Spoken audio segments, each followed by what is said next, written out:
Bloomberg Audio Studios. Podcasts, radio, news. I'm Matt Miller. And I'm Hannah Elliott, and this is Hot Pursuit.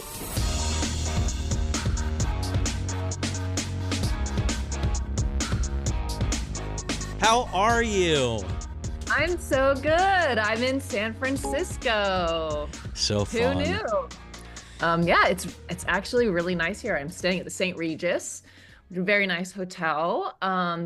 This morning I went running down Mission to the water and ran under the bridge and saw the cool old piers, and actually ran by one of Bloomberg's offices, which was also very cool. Didn't go inside, but ran past it. Right past that office, they have one of my favorite ice cream shops in the country. What's it called? You remember? It's called Humphrey and Slocum. Okay. So if you get a chance before you leave, I recommend you go there. Let me just... Maybe that'll be my lunch. An ice cream cone lunch, actually. Since you went for a run, I feel like you deserve it. Humphrey Slocum Ice Cream, they have a flavor of ice cream called Secret Breakfast, which is bourbon and cornflakes. Amazing. That is well within my wheelhouse, actually. It's Bourbon delicious. is my drink. Ooh, love it. Okay. I do you know San Francisco very well? I actually don't know it very well at all. No. So, I mean, I've been there a few times, and I absolutely loved it every time I went there. Yeah. But that was all before the pandemic. Yes. I came once sort of right after the pandemic, and it was cold and rainy, and it was really sort of messy. But I'm here for this Escalade IQ drive, which is under embargo until next week, so I can't tell you how it drives, but I drove that yesterday down to almost to Half Moon Bay, and it's gorgeous. It's sunny. There's been no rain, and like I said, they've really cleaned up the streets, so it's nice. Last night we went to Dolby's world headquarters. Matt, you would be so into this, and I actually want to have these guys come on the podcast, but I did not realize that Dolby was started in San Francisco. And the Optic, which is Cadillac's sort of mid-size SUV, is going to come with Dolby Atmos sound. And so we got an evening of demonstrations in these incredible studios at Dolby headquarters. And I admit I was really rolling my eyes when we first went in, like, I'm here to talk about the car, not about some sound system. But by the end of the night, we sat in a studio session with the producer who mixed Kendrick's Super Bowl, period, and has done a bunch of things with like SZA. He remastered Bob Marley's recordings. There's a name I recognize. Yeah, an incredible person. He kind of showed us how it worked, and then I sat with the head of business for Dolby in this Optic, and we listened to Chaka Khan and Tiesto and The Weeknd, and it honestly, by the end, I was like, wow, my attitude completely flipped. It was actually very cool. That is cool. So I think a good sound system is so important, at least for me, right? I know you do. I love to listen to music when I drive. It's part of the experience a lot of the time. I know some people say, I only listen to the motor, but... I talked about that. I brought that up with Tim, who's the head of business. And I said, a lot of the people the guys that I hang out with, there's definitely a strong contingent who believe that you should only listen to the motor in a car. And he had never heard about that. But he was shocked. I mean, as someone, for him, one of the joys of driving is listening to music. And he had actually literally never heard that there would be a type of person who believed you should only listen to the motor of a vehicle. And he did think that was a little bit nuts. It was really fascinating. And, to finish that point, he did say, look, cars are actually a really big growth segment for sound, because for so long, sound in cars has been an afterthought, like you talk about all the time, Matt. Yeah. It bothers me, especially on, high-end vehicles like the Escalade. I drove a couple high-end cars this last week that had amazing sound systems, actually. But look, if I'm going to spend six figures on a car, I want it to have a really good sound system, because the manufacturer only has to spend, I don't know, $2,000 to put in a decent sound system, $3,000. And if I need to do it aftermarket, it's going to cost me 10. I know. And plus just the inconvenience of having to deal with that and be without your car for a while too. I mean, time, again, like for people who are buying six-figure vehicles, maybe it's not even the money issue, it's the time issue. And it really kind of kills the buzz when you get a new car and you instantly want to send it away to like get a decent sound system. So wait, you can't talk about the Escalade IQ yet. Can't talk about driving it, but I can talk about it. But can you talk about the stereo? Yeah, well, so here's the problem. And I need to really pinpoint this with Cadillac. And I didn't have a chance last night because I was too gaga over the speakers. But the Escalade is not going to be offering Dolby Atmos until next year. The Optic will have Dolby Atmos standard. This is the new Optic coming out, but the Escalade will not, even though they are currently selling the Escalade IQ right now. And I'm ashamed to say that my first question was not, why aren't you offering it now? I was too distracted. But that is the question. Why are they not offering that now in their premier premium, big $130,000? I don't know the answer to that. I'll find out and get back to you, because it would seem completely natural. You'd want your best thing in the best car in the top of the line. Yeah, I mean, right? So many vehicles, so I configure Chevy vehicles all the time lately. I've been building Sierra HD pickup trucks, and a lot of times they only offer the good stereo system, which is only marginally better than the medium stereo system in the higher spec trims. So, for instance, I noticed I was building a pickup truck, and I was picking the trim that cost $20,000 more because I wanted the, $500 better stereo system. I think they really can make a lot of money upselling people with that trick. And they should obviously do that with the Escalade IQ. Absolutely. I mean, gosh, it makes total sense. I will say I did have a demonstration, like I said, in the Optic, and it sounds like it makes it. Atmos is a thing, and maybe you know this, where basically it's a third dimension to listening, where stereo you sort of have right and left. Of course, we started with mono sound, and then we went to stereo with right and left input in your ears, and now Atmos basically takes that 3D and it gives the music the ability to be moving around you. Maybe you knew this. I think surround sound is supposed to do that, right? It's surround sound is still static. It's not actively moving the sound around you in the same way that Atmos is. Atmos is a completely dynamic sound experience, so that when you are listening to something, they could have the background singers sound like they're behind you and then move that sound in front of you in a way that surround sound can't replicate. So it's more like, if you're listening to sound and it's muted colors, this just makes everything seem more vibrant, more alive, more dimensional. And that sounds a little woo-woo, but it really, you can hear the difference. Everything just sounds more present, more real. It's, we listened to some Prince, and you could hear him breathing in. You could hear, I was hearing rasps in his voice that I don't hear when I just listen on my headphones. Interesting. So cool. So they already do, I'm looking at the website. By the way, I love the look of the Escalade IQ. And I think I told you when I was riding with these Harley guys in Austin, I saw one drive by, and for me, it was like super exciting, but no one else really got it. You told me that, and that was really cool. Yeah. So to me, it's like a Range Rover beater.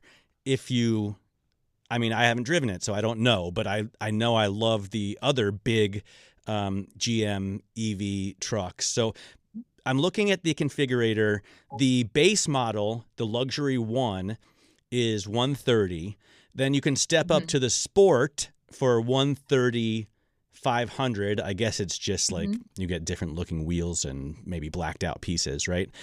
But you have to step up to the Luxury 2 for 150 before you get the AKG 36 speaker upgraded stereo system. So you see what I mean? They do it with this too. They add 20 grand, and of course there are other differences, but to get the good stereo system, you have to jump up. And I'm like willing to do that. I'm the sucker that they're looking for, you know? I mean, if you can't afford it, I totally agree. I would do it too. I do think it's worth it. And I even think 150 grand for that vehicle isn't outrageous. Having driven it, and it's so much money. I don't think that's an outrageous price. If you think about, you know, our history outside of this last few years, that's so much money to pay for. I mean, you could get a GT3 for that much, you know, pre-pandemic. It's just a big price tag. Pre-pandemic is 6 years ago now, basically. I know. I mean, a GT3 now is more expensive than that.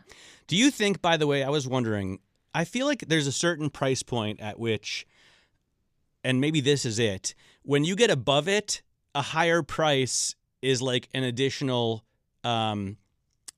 enticement.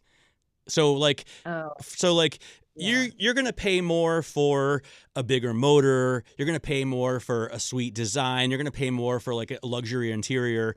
And at a certain price point, you're going to pay more for a higher price because the buyer that can will. Does that track to you?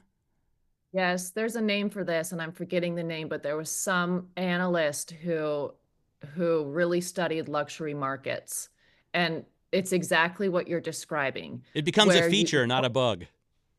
Exactly. Once you pass a certain level, there is a type of buyer that will question something unless it's priced very high. You know, if they have the option of two, they will always default to the more expensive one, even if it's no better and really no different, simply because it's more expensive. You know, that there is a name for it, and it's escaping me now.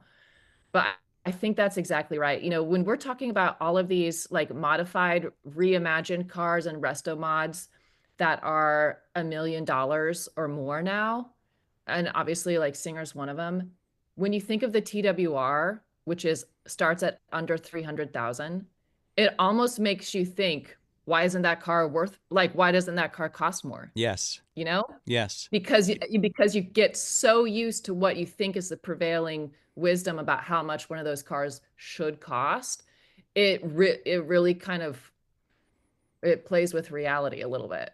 I mean, so I think that's probably true. And we were looking with Barry Ritholtz at this Porsche, these backdated Porsches. I can't remember the name of the brand. It was like Abreu or something. And they were only like $350, probably on top of the donor, but it automatically makes you wonder what they're not adding that Singer does add. Which I think is kind of nothing. Like, it's actually nothing. There's really no probably difference. Yeah. I don't remember the name of the brand, but you know. So I was driving over the weekend a Lamborghini Urus, and I was thinking about this because I had the good fortune of having two test cars in my driveway. So I had a BMW M8 Competition, which is and it's the Grand Coupe version. So it's a 4-door coupe, if you can make that work in your head somehow. Words don't mean anything. Exactly. Go ahead. But it was starts at 140, and then fully loaded the way they had it in my driveway was 170. So that's expensive already. But the Lamborghini, more than the Escalade. But the Lamborghini starts at like 290, I think 298 or something. And as outfitted in my driveway was at 345. So that's wild. It's a huge price increase, you know, and especially because I was driving them both and they're very different.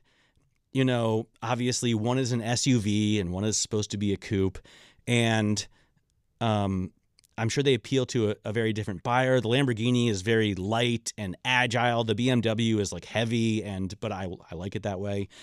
Did you like the Urus? Because I remember you saying that you don't really like that. So I loved on its own, I loved it. And this was another thing I was thinking about. Like on their own, any of these cars that they give us to drive, for the most part, they're all like 6-figure luxury vehicles. On their own, by themselves, they're all going to be amazing.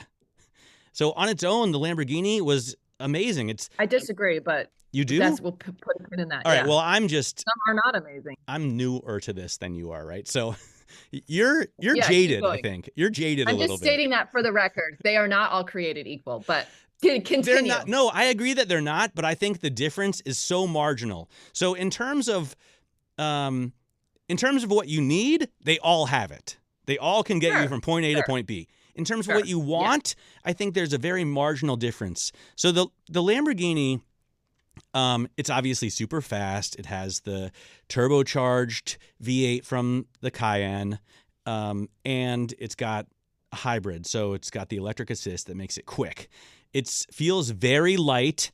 Even in like when you open and close the door, that feels light, which is not a good thing because it doesn't have a solid clunk. You can tell that the door is like made of carbon fiber, which if you're in a performance vehicle, you want that, I guess. The steering is very light and agile, and it's gorgeous. The design I love. It looks like some futuristic like moon buggy. I love how it looks. And the interior also is beautiful. It's basically an Audi interior, which is good. Oh, it's a Lamborghini interior. Well, they have the center stack from the Audi. Yeah. And but it's amazing. And you can tell it's expensive. $350? I don't know about that. So I do like it a lot, but the thing is, it's not special enough to me to be a Lamborghini. It doesn't have its own motor. But here's my question. And this is, I remember when I drove this, I went to Rome and drove it, I think in 2018 when it first came out. In its competitive set, not comparing it to a Huracan or to a Gallardo or to a Revuelto, but within its competitive set of luxury SUVs, this would be my first choice. But you know what I'm saying? Okay, but Hannah, money were no object. Okay, because I was going to say, if I give you $1 million cash and say, go have a nice summer in Europe and buy yourself a car, would you spend $350 on the Lamborghini Urus when you could have the very top of the line Cayenne Turbo GT for $650 or for $200? Both of them have 650 horsepower. Would you take it over the? You would? Yes. You'd spend the extra $150,000. You're buying almost double the cost. You gave me $1 million to spend, and I need an SUV. That's to me, the Urus is tuned even more aggressively. It's rowdier, it's louder, it's more raw, it's got more of an attitude. Plus, I do not like how the Cayenne looks. The Cayenne is just so rounded to me. I like how the Urus is edgy and mean. Yep. And if you told me you need to buy an SUV, go out and buy an SUV, I would buy that car for sure. Okay, so you're saying I respect your opinion, but I would happily take the Cayenne. You can get the turbo e-hybrid coupe. It's got 730 horsepower. It's the same mechanics as the Lamborghini, and it costs $160. No, it's not. It's a Porsche, and those are everywhere. Don't you want to look different, Matt? Yes, don't you want to but I would rather have an extra, basically $190,000 in my pocket to rent a nice palazzo, in Tuscany or something. And by the way, if you're just telling me SUV, I would probably take a G500 or a G63 if I wanted to get a little crazy. And even then I'm paying less than $200,000. The G would be my second choice. I will say I did love driving the Lamborghini, and I especially, there was one thing that kind of cuts both ways. It's kind of bouncy, and the sway bars aren't connected as much as I thought they would be. So it's good in New York urban roads that have a ton of potholes and there's construction everywhere, because it really sucks up the off-road bumps amazingly well. Yes, I remember that on the streets of Rome.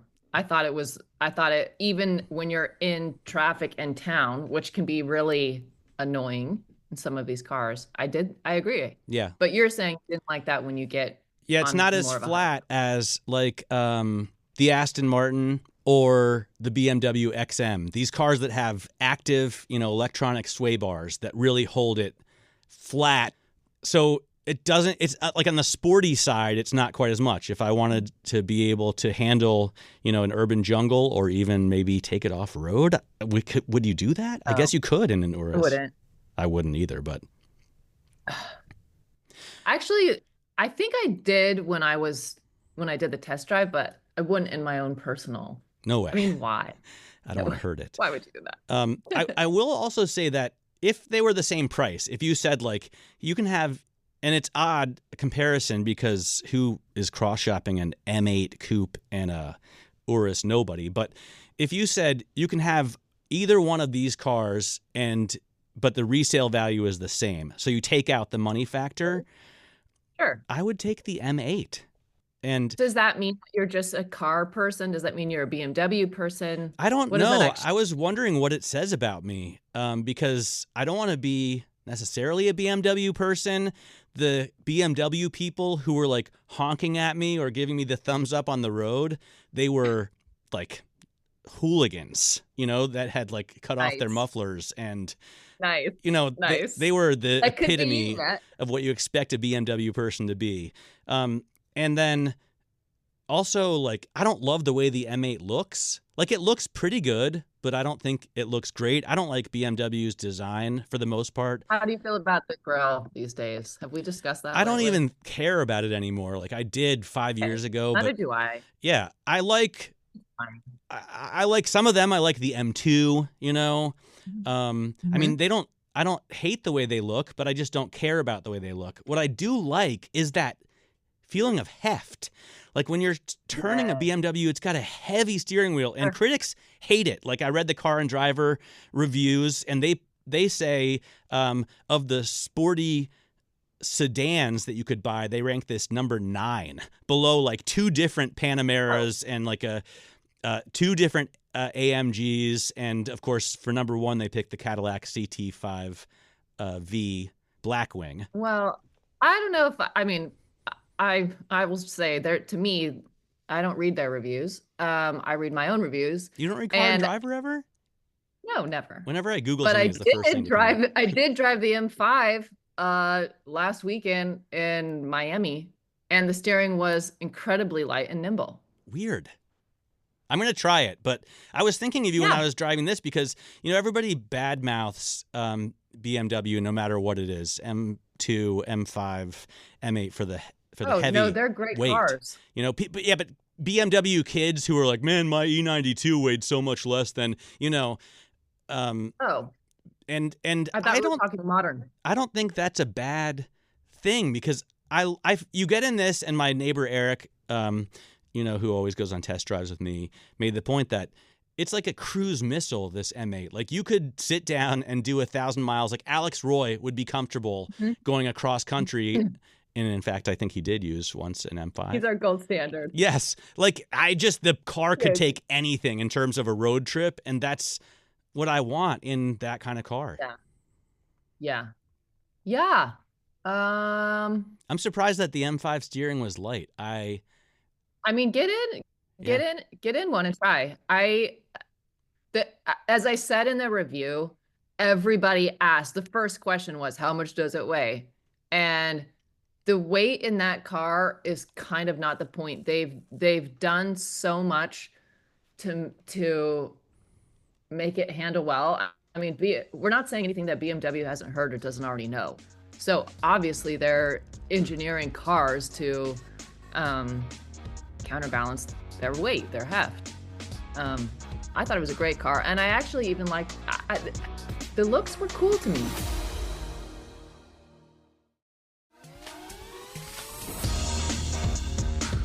We're getting to a point where I think most new cars, I just don't really like the way they look, but I guess I don't care because I love also the Cadillac CT5V Blackwing, and it is ugly. Like the only reason I wouldn't buy it is because I wouldn't want it in my garage. I would try and make a way so if I got one, and I really do want one because it has a supercharged 6.2 liter V8 and 3 pedals, but I would make it so that I open my garage door and then get in the car before I see it, because I don't want to see the outside of it ever.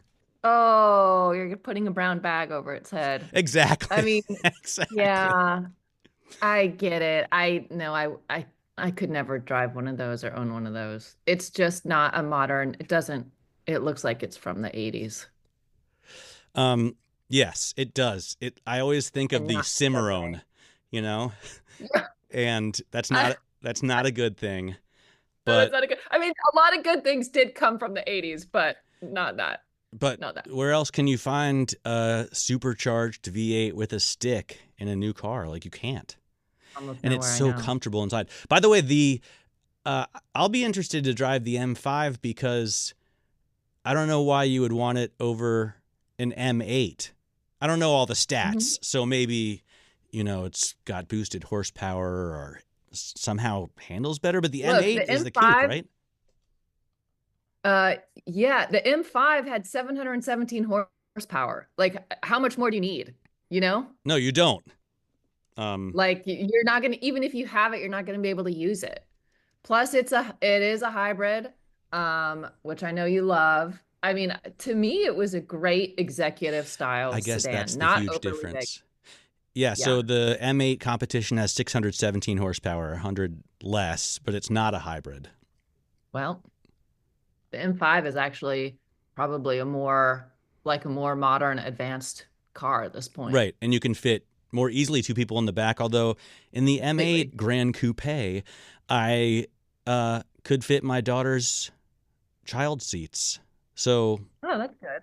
Yeah, it's like it's got enough room, and it's also like so low that it's fun to like try and make it slip around corners. And I have this one on summer tires, so I can. Oh, that's fun. I mean, BMW is doing pretty well. I know that as you know, every automaker suffered last year with EVs. They weren't selling as much as everyone thought they were, but BMW outpaced Audi, Porsche, and Mercedes.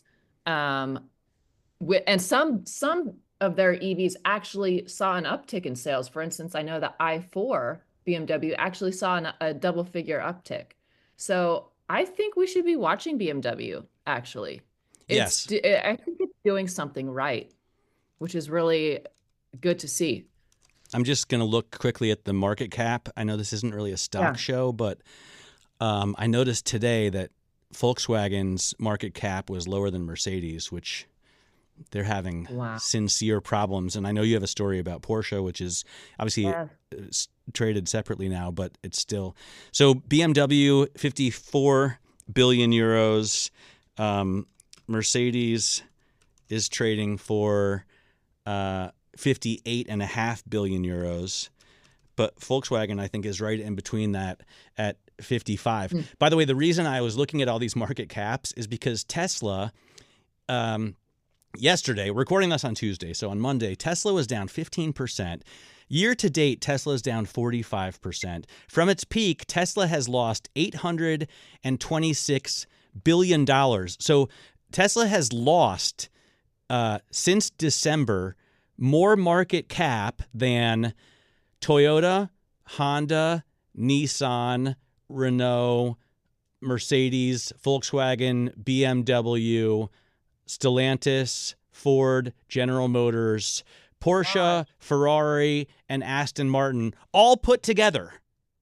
So basically every automaker you can name, other than like the Chinese EV makers, add those all up, and they still don't have as much market cap as Tesla lost since its peak in December. Now, what's the reason for that, Matt? Well, I mean, the most recent drop is just because a couple of analysts have downgraded their expectations for deliveries. I think it was UBS that downgraded its expectation for first quarter deliveries to 367,000 and for full year deliveries to 5% lower than last year. So they don't think Tesla's deliveries are going to climb anymore. That's not consensus. The street still thinks their deliveries will rise 10%. But A lot of people Is there? have been turned off by Elon Musk's brazen approach to, federal government cost cutting, and they're just not buying the vehicles. I mean, registrations in Germany fell 70% in the first 2 months after he got involved in German politics. So it's not, his customer base doesn't love his chainsaw persona, his sort of mean-spirited trolling. But Donald Trump does love it. So he tweeted that he's going to buy a Tesla. I do wonder if there is, and maybe you know this, and you can tell me, is there concern that just in general, whatever you think of Elon, that he is rather distracted, doing all of this other stuff instead of running a car company? I mean, on a very fundamental level, one human only has the same amount of hours in every day as all of the rest of us, even if he is a genius. Tesla's a big company. Is there concern that he's simply distracted, among other things? Yeah, no, absolutely. I mean, we talked to an analyst who has a buy on the stock, but has said, look, they have a deep bench and Elon has a lot of other stuff to do. Maybe he finds somebody else, to take the reins while he's firing as many government workers as he can. And there are other reasons as well. I mean, they have had problems in China where everybody has problems competing with BYD. And China is part of the future for, the profit picture at Tesla. So there's I think a number of reasons, but it's just amazing. I also think they rose too far too fast after the election. Everyone's like, oh, Elon Musk is co-president. Let me go buy the shares, and pumped him up to a record price. So there's a lot of reasons, but it's fascinating. It's fascinating. And I also have to say, I've always said in the years when Tesla was sort of the only game in town, just because the large OEMs aren't making electric vehicles now doesn't mean they can't. It means they're waiting for whatever reason. And now we do have so many more hybrid and electric options from long-term automakers, not, technology startups in quotes. There are lots of options now. And I think maybe consumers are realizing that. I can't tell you how many people have asked me, what EVs are out there? Like they kind of know there are a lot out there. They may not know which brands are making which EVs, but at this point, people seem to understand there are more options than simply Tesla. True. Now, I did ask the analyst I spoke to about full self-driving, and I said, look, Alex Roy drove this Tesla across the country and used the self-driving capabilities 98.5% of the time. So to me, that's pretty full self-driving. Yeah. And I said, couldn't he have done it in a Mercedes? And the guy said, no, actually, that's the point. He said nobody else has the technology that Tesla has in that respect. So they're banking on that. And Tesla's always had kind of a leg up in terms of its battery tech, in terms of the self-driving capabilities. I mean, I was talking with a viewer today who has had like every Porsche. He said right now he has a racing yellow 2014 911 C4S. Yellow, you say? Yellow. Yet another listener with a yellow Porsche. Who knew? But he said he did have a Taycan, and let's see, I must say the range limitation has been a huge disappointment, he told me. Or he does have a Taycan, but now he's going to a V8 Cayenne instead, which, good choice.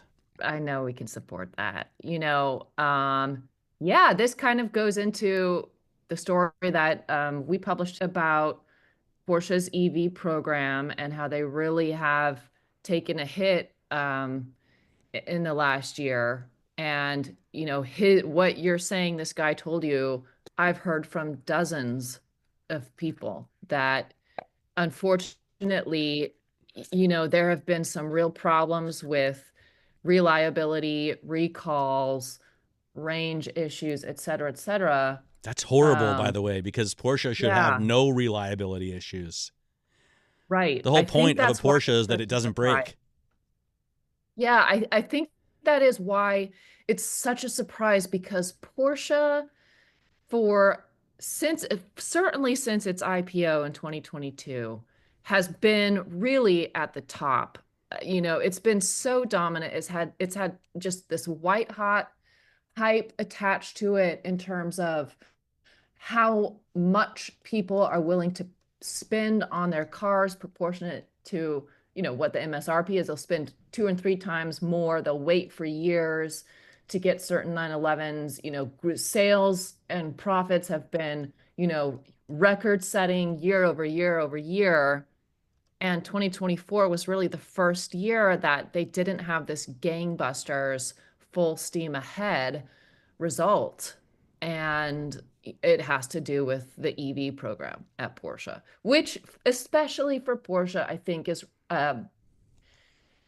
it's a question about what Porsche means for a lot of people because of how deeply they feel about the brand.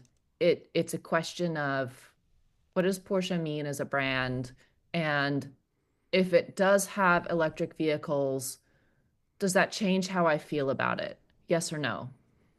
And it's been really interesting to talk to people. For a lot of people, they seem to believe that, I talked with multiple owners of Taycans who have struggled with recalls, and they still say they love Porsche. This might have been their first EV they ever owned, but it's not their first Porsche they ever owned, and they will own more Porsches. So they're able to separate this idea of EVs from what Porsche means to them, which is like a very engaging, thrilling driving brand. That's good for Porsche, but yeah, it is good. And I know what you're saying, they're sort of dominant in terms of margins, but in terms of their stock performance of the German car makers, Porsche is the only one with a negative total return. It went public in September of 2022, and it's down 30%. Volkswagen in that time is up 14%. BMW is up 40%, and Mercedes is up 35%. So since Porsche's IPO'd, anyone who invested in them is a loser. And by the way, Ferrari in that time is up 137%. You know what's wild, speaking of Ferrari? Ferrari is really the North Star that a lot of these automakers would love to have the profits and value of Ferrari. The average price of a Ferrari is 4 times more than the average price of a Porsche. 4 times. Like we talk about prices all the time, and it's just Ferrari is kind of still in its own stratosphere, which I think is really interesting. But that's a little off to your point. It's right. You're right, though. Yeah. Ferrari, of all the publicly traded car makers, I think Ferrari must have the highest average sales price, right? Because Aston Martin doesn't reach that. And Rolls-Royce is going to be averaged in with BMWs. Bentley is going to be averaged in with Volkswagen. So, yeah. Well, and those are so much smaller, production volumes. I think last year Porsche sold like 310,000 or so vehicles worldwide. I mean, that's quite a few. Yeah. But speaking of China and BYD and Tesla, Porsche was down 28% in China last year, which is massive. And even sales of 911 are going down in China, which, I remember for years, China was this like great hope for automakers. Whenever I would ask where their growth could be, where their most promising markets, they all said China, number one. It's full speed ahead, like I said before. Well, they've had their issues. Yeah. It's not bearing out. And so I think, Porsche's having their annual press conference tomorrow, which will be Wednesday. And I think we might actually hear some news about it. I think already, they've said they're going to take a $837 million hit to produce more combustion and hybrid engines this year. And I think we can expect to see more of a pivot to at least slow down the EV program. I wonder, for now. I mean, how much longer does Oliver Blume get to run Porsche and Volkswagen? Like, he's running this behemoth, the car of the people maker, right. And he's also running Porsche with like different management boards at both. I just feel like maybe. I know. You know, I asked Porsche about that, and this didn't get really included in the story, but you know, the official statement back was Oliver saying, you know, that being able to oversee both brands actually helped him with organization and sort of a uniform front on everything. Now, that's what they said. But I also know, you know, 2 weeks ago, Porsche let go of two of its most powerful executives um, because of, again, these increasingly public struggles that they've had with the EV program. Yeah, I would probably say the same thing as Blumo because I would want both. Yeah. But I don't know as a shareholder if I would be terribly thrilled about it. I want to I just want to give a shout out to the people who've been shooting us emails. Yes. And had some good ones lately. We really and it's kind of awkward and a little embarrassing that I was saying I can't understand why anyone would ever buy a yellow car, and you were like, yeah, white pearlescent for me, I just can't. And then we got a message from a guy who his wife has a yellow 911 Turbo and he has a white pearlescent Land Cruiser, a new Land Cruiser, which is pretty sweet. Wind chill pearl is what they call it. Well, you know what? Variety is the spice of life, right? Just because we don't want it doesn't mean you can't have it. Yes. And we're not making value judgments. Exactly. I mean, maybe yellow is actually faster. Maybe. We should test that out. I don't know. So yeah, we've gotten some pretty cool emails, and one from a guy who's helping me out in my search for a hog. By the way, Harley Davidson shares have fallen less than Porsche shares since the Porsche IPO. Ooh, there's a hot That's take. A tough stock to own, right? That's down 25% since September of 2022. That's a real problem. And this guy pointed out to me some market intel that I think is pretty fascinating. We were making a joke about the age of Harley buyers, right? Yeah. Because one dealer was offering a free proctology exam if you come in and go for a test ride. So, and people say all the time, like, the demographics are a problem because it's just guys my age who want to get on a Harley, right? Younger kids are on sport bikes and love Ducatis, and then I can't bend that much anymore, and I just want to cruise. Is that what it is? That's part of it. Bending thing? That's part of it. Like even my monsters are tough for me to fit myself on. I have a particularly strange body shape, but so the Harleys are what older people would go to, right? The younger bikes that Harley makes, like the Street Bob and the Lowrider that are popular with the kids, those are hard for me to fit on because they have mids. But this guy said, you know what? I saw an article in Wall Street Journal in 2002 that was saying the same thing. And the fact is, we have more people aging into that demographic than are aging out of that demographic for the next 20 years. So this is good news.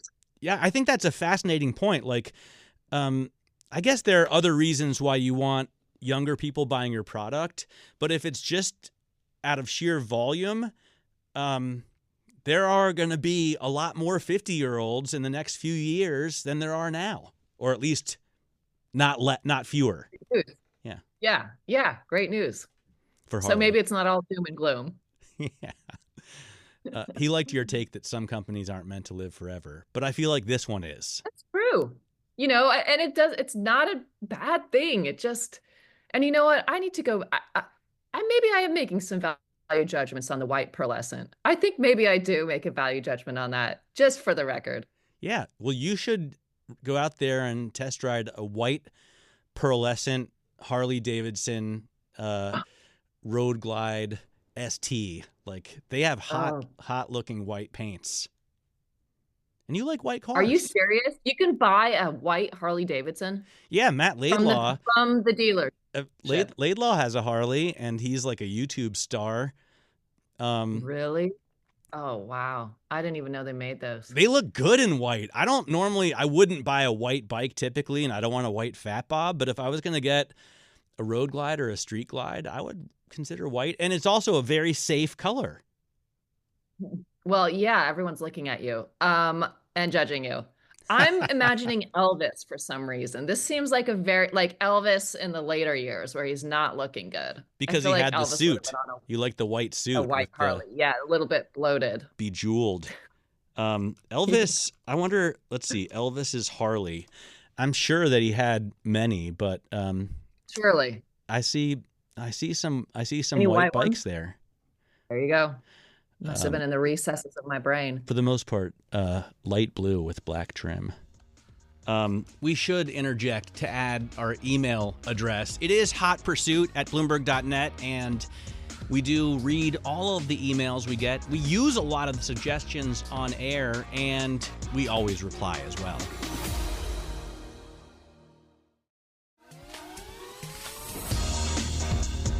All right, what else have you got going on? So you drove the Cadillac IQ. You're going to talk to us about it next week, and I really want to also get Mark Royce on to talk about. Yeah, we that'll happen. We're talking with his people to get him on. Unfortunately, we couldn't get him on today, but well, no, that's good because you wouldn't have been able to talk about your driving impressions anyway. Exactly. It's even better.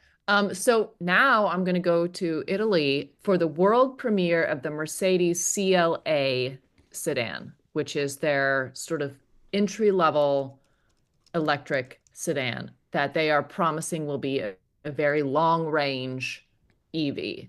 And I will not be driving it, but I will be riding around in it with Ola Kalinius, who's the head of Mercedes-Benz, and learning all about how they are going to right their ship, as it were, in the world of EVs, because Mercedes has also taken quite a hit with their EV program. It's just not doing as well as I thought that it would.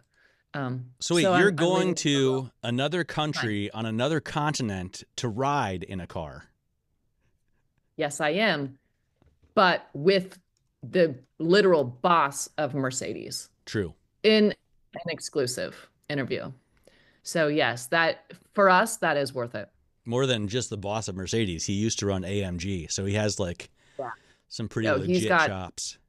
He's got legit chops, and I remember, I did the same thing when the electric G-Wagon came out, and he is a really interesting person, and so yeah, I mean, anytime we get access to truly the most powerful person in the room as an exclusive for a world debut, yeah, it's definitely worth it. We want to hear from the horse's mouth.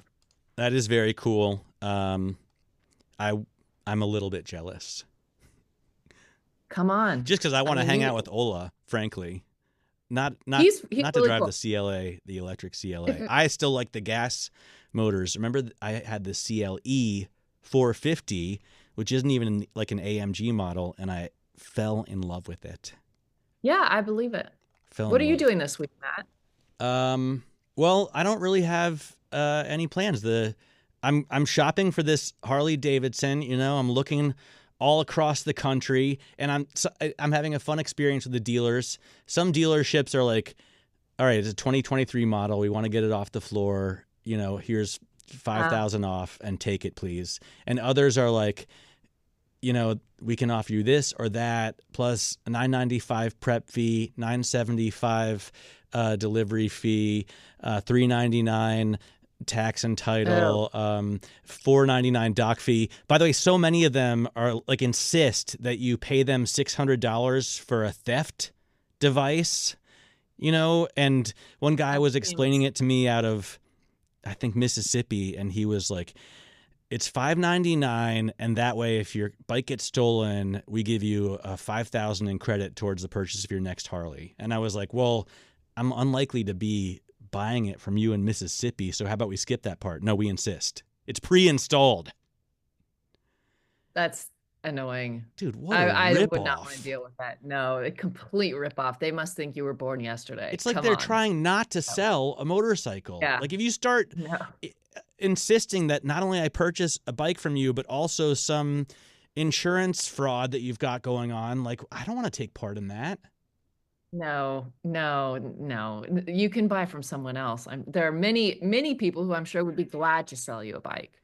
Yeah, I didn't really think about it. If all these fees add up to like 25% more than the bike price, maybe I'll just go used. But yeah, I have nothing else going on. The MotoGP is back on this week. Ooh. And I don't know if you saw the first weekend of the races, but Marc Marquez I missed it. won the sprint and the race for Ducati. Wait, who did? Who was the rider? Marc Marquez. Okay. He is like the golden child, and some people were a little bit hurt when Ducati chose him instead of Jorge Martin, but of course he wins everything. It's like he's a cheat code. By the way, I also noticed something cool. I was watching Moto America, Super Hooligans, and King of the Baggers now that I'm a bagger fan, and Keanu Reeves is racing his Arch KGRT, a KRGT1. Yeah, the Arch Motorcycles has a team in the Super Hooligans, and Corey Alexander is riding it from Hudson Valley Motorcycles here. Yeah, I mean, so cool. Wow, that's legit. I'm surprised that Keanu doesn't have insurance clauses with his films that he can't ride. No, he's not racing them. But his motorcycles are in the series. Okay. We should talk about Cadillac joining Formula One in 2026. That's a big deal. Yeah. Did you know that? Did you hear about this? Yes, for sure. And they'll be the 11th team. I mean, it's so cool that huge. they finally got it across the line. Completely, and they're going to have, for sure, they're going to have an American driver. I don't know who. Brad Pitt. But yeah, I think it's, people seem to really not like Mario Andretti. Why? Depends on who you ask. I was standing around talking about it last night with a bunch of people from Cadillac. The point being, F1 lets Cadillac in, but does not want Andretti in. I see. Okay. I hadn't looked deeper into it because Formula One is more boring than watching grass grow. But maybe it won't be when Cadillac. I'm so surprised you think that. I'm so surprised you think that. They just don't. There's no passing. They just, however you qualify, then you drive in that line until the finish. Well, one of these days there might be a pass. That's what we're all waiting for. I feel like they'd need smaller cars or bigger tracks. I don't know. I mean, I know. I guess it is glamorous, and super glamorous, super historic, high tech. It's expensive, We've talked about this, but I mean, honestly, when you do go to a race, the race is sort of besides the point for most people. And that is just okay. That is just fine. It's like watching cricket. I love to go to a cricket test, just sit around knocking back Pim's cups all day. But how do you feel about baseball? Do you like baseball games? Every few years, I'll try and get back into it. And when I was a kid, I loved it so much, but it's also just so boring. Who was your team when you were a kid? Well, my mom took me to a Yankees game when I was 5, and that kind of, and I lived here in New York City, so I was a Yankees fan. But when we moved back to Ohio, Johnny Bench and Pete Rose were up playing for the Cincinnati Reds, and I loved them. Wow. That's the golden era. Yeah. For sure. Yeah, so I loved it when I was a little kid, and I don't know if it's more boring now or if I'm just too old to care, or the people are just not as colorful. I don't know. What made me think of it is I like going to baseball games and staying for 4 or 5 innings.